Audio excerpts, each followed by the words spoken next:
Hi there, welcome to the Tent News, where the truth comes to light and the stories everyone is talking about are brought straight to you. From shocking confessions and viral social media moments to real life mysteries and trending drama, this is the place where we uncover it all. Now, please watch this video first, and I will be back with the rest of my commentary. Uma umuntu uzokwazi ukufunda ipolitiki uzokwazi ukubona ukuthi imashini masha ayibumbene. UJacinta ngelinye ilanga ubiza isithangamisa beyindaba u-address into eziningi, ingxenye yezinto ayi-addressayo indaba yamhlakateti uyayidistance kuyona uthi she's not she didn't make that pronouncement yenziwa uphakela umthakathi bese uthi uphakela umthakathi nongizwe abawona amalunga e-marching march. I-civic movement ayinayo membership form, including yena uJacinta akanayo membership form e-marching march because vele akukho la kusayinwa khona ukuthi ngiyilunga le-marching march. Wonke umuntu usuke engxenye yaleyo mkhankaso leyo noma yaleyo mbhidlango or yaleyo march leyo usuke eyilunga layo, because it's patriotism. You cannot say there's a membership to being a patriot. So uma ngabe u-authorizer ongizwe, you are distancing yourself from whatever they can say publicly as the marching march, and to also make marching march be like a political party where you are institutionalizing it. You're having ama-banners, ama-logos, you're having a structure, because phela manje addressing media nibaningi lihleli etulweni and you're taking questions. That's now an institution that is like a political party. Now uphakela umthakathi after ungizwe pronounce ukuthi uzoya enkandla, inkandla nayo izoba nemashi emelene nabantu bokufika kuleli. Uthi phakela umthakathi yena la angashonga ukuthi uyakhona, leyo nto leyo akayisupport. Ungizwe ngempela wayedwa mefika enkandla ufike ukhuluma izinto engahlangene nemashi, ufike ukhuluma ngendaba zomeya aba-evict abantu, and then ke abantu basenkandla leya nsizwa eningale yodwa laphana then they react negatively towards that. Then ungizwe engasayilid leya march leya isilidwa abantu bona basenkandla, and then bese ba indaba yasejozini nakhona futhi ungizwe goes ejozini phakela umthakathi wakes up enze video ethi yena akayisupport indaba yasejozini ngoba ubengekho lapha akasho ukuthi ejozini yena. Then again uphakela umthakathi namhlanje uyavuka uthi yena ayikho into ayifihlayo. Uma ngabe ethi kuleyo nto leyo usuke kuleyo nto, uma ngabe support marching march akanayo i-agenda engemuva kwalokho, ngeke avuke ngelinye ilanga ethi uthatha abantu basa somewhere else. Following indaba yokuthi uJacinta enze ekuleya march leyana i-MK kade seThekwini ethi abantu bavotele i-MK. So uphakela umthakathi tells us that ungizwe actually uJacinta is actually she had a cynical agenda noma bene-agenda vele nge-marching march ukuthi igcine ethi akuvotele inkandla, akuvotele i-MKP. But we know that even uphakela umthakathi nayo consistently says that uyilunga lenkandla, and we are just waiting for nje ukusonda kwama-elections so that wonke umuntu ezoyiveza ukuthi ubani, because we know eventually nayo uphakela umthakathi will actually campaign for inkandla. Njalo uma kunemashi ebona umuntu egqoke isigqoko se-MK noma isikipa se-MK, uyabatshela abantu ukuthi abaqhele noma bahlehle kuleyo mashi leyo ngoba akafuni ukubona into zepolitiki lapho. But Jacinta has never done that. In fact, she has been calling for all political formations to be part kulawo anomqondo ofana ne-marching march. So you can tell that there is ukuphambana okukhona kubuholi, but I can digress if mhlambe is proven otherwise, but akubonwa ngaso linye laphana as far as I'm concerned. But also Jacinta has never been part of leya nto yokufuna kwemali yokumobilizela i-marching march, indaba yokuthi akuyo kubhoda insizwa ziyokubhoda kufunakala 5 million, ngelinye ilanga 1 million, ngelinye ilanga amapakistani afunwa imali yokusupport imgangela nomsizwa ngomsizwa nama-boot camps. Has not been part of that. So anything in the mali phakathi is going to very divide people, you know. But we are just waiting for my interest angempela abantu who are part of this thing to show, because vele this thing is political. Noma ngathini bekuhlezi kuyi-political thing vele, it was a political campaign, or at least it was running parallel to other political campaigns or political parties. But now it's going to take form, it's going to take a shape and join mainstream politics and not masquerade as a marching march or any other patriotism. Sanibona bafowethu ninjani? Mina ngisase right. Izolo bafowethu besibheka igame Mexico neSouth Africa. So abantu abaningi eAfrica bathi bona basupporta iMexico. So ama-South Africans nabathi bona abazingeni and angeke bashintshe.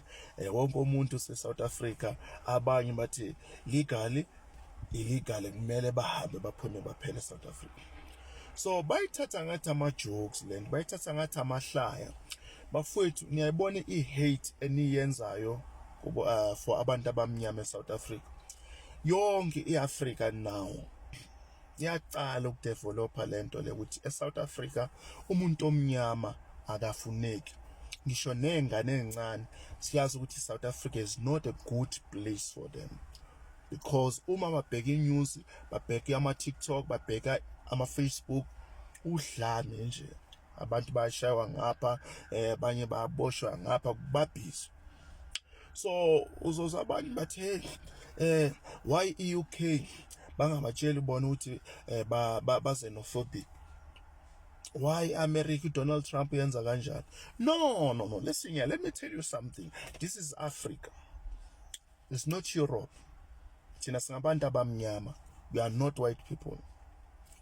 So ungazofanisa izinto zase-Europe nase-Africa. And then kulo UK lo ushoyo le UK le ushoyo le.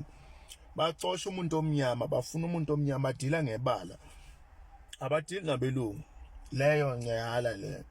Uma bakubona umuntu omnyama bayakulandela, target because bathi ama-illegal immigrants abantu abamnyama noma uyakuphi noma ungakuphi uxoshwe Africa, uxoshwe Europe, uxoshwa yonke indawo. So bafowethu mina ngikhulumela la eAfrica. This is our continent. Thina abantu abamnyama, this is our continent. Akunamuntu uzositshela. Angifuni permission ukuthi kumele ngiye kuphi ngingayi kuphi. Because nababelungu abatrithani ngalendlela thina sithithana ngayo. Uzoyithatha ngathi le joke le abantu bathi basupport eMexico. Thananda. Alright, what if kune problem eserious eSouth Africa? Idinga amanye ama-countries eSouth Africa. Kuzoba kanjani? Kuzoba kanjani? Because abantu bayithatha ngathi le ama-jokes, asinandaba hambani.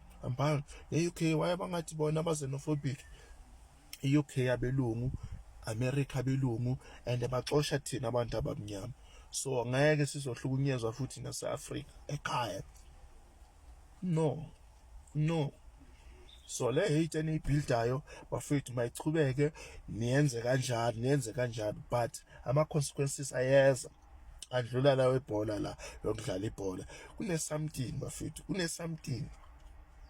Uzobona ukuthi ubandlululo umuntu omnyama ayifuneki. We are one Africa.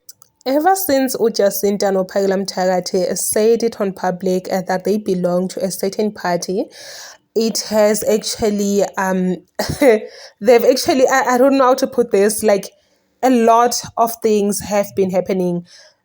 Remember, there are South Africans that have been against these March and from the beginning, and they've been saying the very same thing from the beginning to say nope.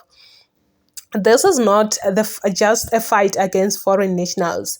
It has something deep behind it. It's just that as people, we see what we can see and then we just go with it, right? Without knowing what you are supporting, you don't know. So now so many people are coming out telling people that if you were a smart person, you would have known that a March and March where there are political interests there, which for me I feel like, I don't know guys, like it's a lot, Shem, it's a lot. I feel like with those ones people should actually have like facts. Yes, they should tell facts to say I don't know if they're saying this because uJacinta has come out and said she's the product of OMK party. the MK party. I don't know if that's the case.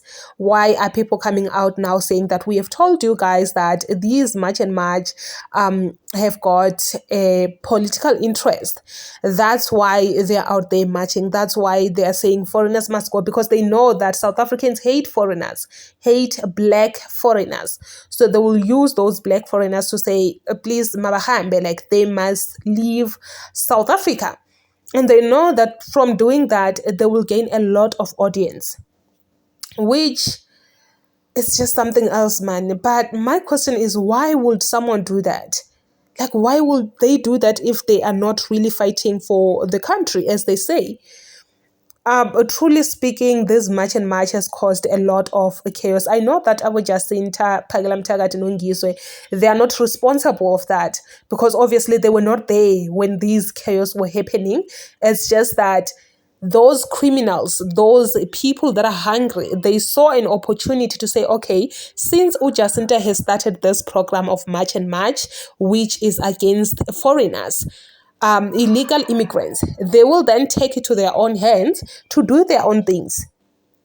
Yes, not everyone who is saying, hey, I'm doing March and March, they're following things that they've been told by their leader. They're doing their own things, which is very, very bad. But anyway, please say your thoughts down below in the comment section.